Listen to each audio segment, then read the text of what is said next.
Hello, world, and welcome to episode 11 of the Last Comic Book Standing podcast. This week, we cover the final issue in the 6-part miniseries of House of X. Thank you for everyone that's been following me on this journey so far. This storyline has lived up to all expectations. Remember to like this video, subscribe to the channel, and follow us on social media at The Last Comic Book Standing. Let's get started. So let's do a quick recap. Professor X has developed a way to back up and copy the minds and consciousness of mutants, and also create clones and install their consciousness back into them, essentially bringing them back to life. He's also invited every mutant on the planet to come and join him on his island of Krakoa and establish themselves as the dominant species on the planet. And here we see the beautiful cover art for this final issue of House of X, and a quote by Professor X. Is what we have perfect? No. What is? But it's a start, and a good one.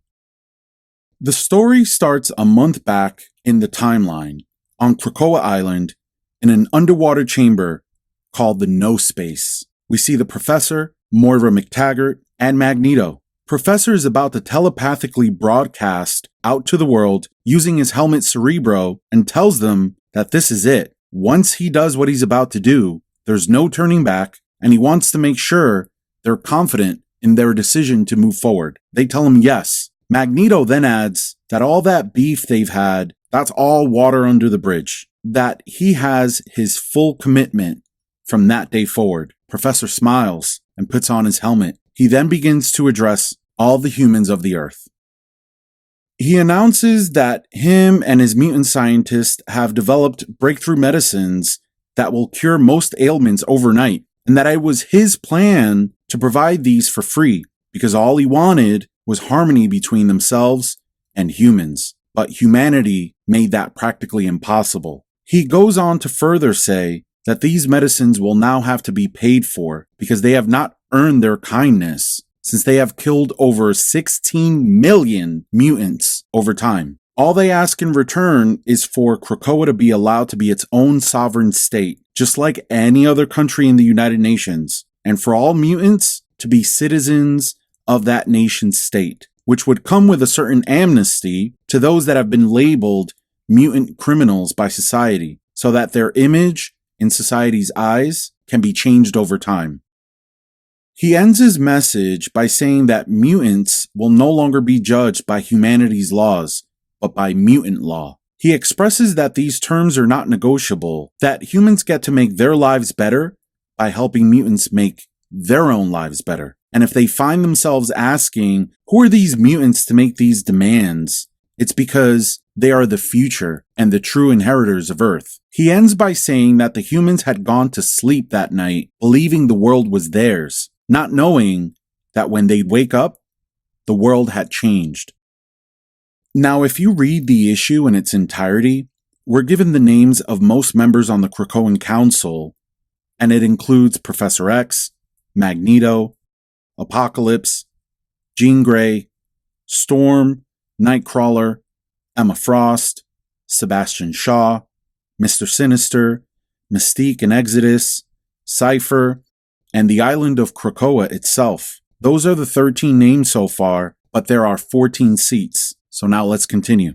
So now we're back in real time on Krakoa, and the council is meeting for the first time. Everyone is taking their seats, and the scene looks absolutely amazing. This is the first time anything like this has been done. Let that soak in for a moment. Professor X then signals to Douglas to bring on another guest. We then see the enraged killer Sabretooth released, and he's visibly upset and ready to start murdering people. Magneto begins by interrupting him and letting him know that he is now in a new nation, one based on laws. That's when Professor reiterates that the first set of laws have to be established, and there's discussions going on around the room about what's legal, what's punishable, and the discussions begin. Sinister sort of jokes that killing a mutant should be illegal. Apocalypse replies by saying, how should it be illegal to kill someone who cannot die? The women begin to disagree. Jean Grey offers her opinion that the greatest crime would be a mutant killing a human. Mystique argues that if the humans go to war with mutants again, how is that going to work if it's illegal? Apocalypse doesn't care because he could care less about humans. So Professor establishes the first law: no killing humans. Sabretooth begins to protest, and both Emma Frost and Jean Grey have to shut him up with their powers. They then discuss property rights regarding Krakoa, and some chime in that Krakoa is sentient, that there should be no rights to it as far as ownership. Storm says you can't build a house without owning the land. The leader of the Acolytes, however, says Krakoa should be seen as sacred land and should be honored, respected, and exalted. The discussion continues. Mystique chimes in, antagonizing Nightcrawler since he's devoutly Christian, and asks him what he feels God thinks of it. Nightcrawler quotes a verse from the Bible about being fruitful and multiplying, and suggests it means they should make more mutants. Now, is it through cloning or being intimate? Your guess is as good as mine, maybe both. And so are established the first laws of Krakoa: make more mutants, murder no man, respect the land. The council then draws their attention back to Sabretooth, who is told that he has broken one of those laws by being sent on a mission with specific instructions and yet still murdering humans. This all happened in the first issue of House of X. The council votes, and it's unanimous. Sabretooth is to be exiled. Douglas communicates with the island and tells it the verdict, and it begins to swallow Sabretooth, who goes clawing and cursing. Professor X tells him they cannot release him back into the world or any man-made prison, and executing him will leave the door open for his return via the resurrection process. So he condemns him to basically purgatory inside the island, a state where he's alive and aware but cannot act on it. Look at it as an evil genie in a bottle that can't really be rubbed. Professor then says that maybe one day Sabretooth can have the opportunity to redeem himself, but that is a far, far ways from now. And down he goes. Professor then addressed the council with a remark of how tough it really is to run a nation.